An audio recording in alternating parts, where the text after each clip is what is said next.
சற்று முன் கிடைக்கப்பெற்ற மிக மிக முக்கியமான செய்தி ஒன்று வெளியாகி உள்ளது.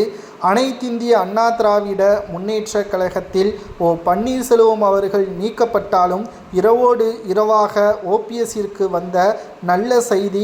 கூண்டோடு எடப்பாடி பழனிசாமியிடம் இருந்து விலகி ஓபிஎஸ்ஸிற்கு ஆதரவுகளை கொடுக்க உள்ளனர்.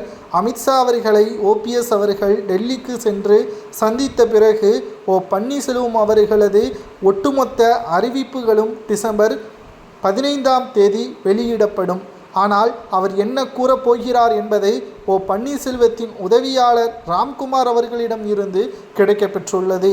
அதாவது புதிய கட்சியை தான் ஓபிஎஸ் அவர்கள் அறிவிக்கப் போகிறார்.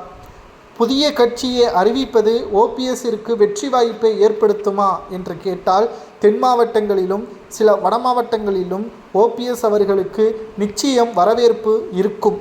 ஆனால் எடப்பாடி பழனிசாமி அவர்களுக்கும் பாஜகவிற்கும் இது மிகப்பெரிய ஒரு பாதிப்பை ஏற்படுத்தும். ஒருவேளை ஓபிஎஸ் அவர்கள் புதிய கட்சியை ஆரம்பிக்கும் பட்சத்தில் அவர் அதிமுகவின் கூட்டணியில் இணைய வேண்டும்.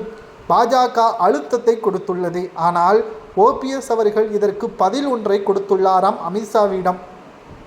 முதல்வர் வேட்பாளர் எடப்பாடி கிடையாது என்பதை நீங்கள் அறிவிப்பீர்களா? அப்படியானால் உங்களுடன் கூட்டணியை வைப்பதற்கு முழு சம்மதம். அதை நீங்கள் உறுதிப்படுத்திவிட்டு என்னிடம் தொடர்பு கொள்ளுங்கள். உங்களது அழைப்பிற்காக நான் நிச்சயம் காத்து கொண்டிருப்பேன் என்பதையும் ஓபிஎஸ் அவர்கள் நேரடியாகவே தெரிவித்துவிட்டார். எப்படி பிரதமர் மோடி அவர்களை சந்திக்க அனுமதி மறுக்கப்பட்ட பொழுது அமித்ஷா அவர்கள் எந்த ஒரு பதிலும் பேசவில்லையோ, தற்பொழுது ஓபிஎஸ் அவர்களது இந்த அறிவிப்பால் அதிர்ச்சியில் உறைந்து விட்டார் அமித்ஷா அவர்கள். சரி, ஓபிஎஸ் அவர்கள் புதிய கட்சியை தொடங்கிவிட்டார். அவரது கூட்டணி யாருடன்? அவர் தனித்து போட்டியிடுவது மிகப்பெரிய கடினம். கூட்டணி தான் அவருக்கான பலம்.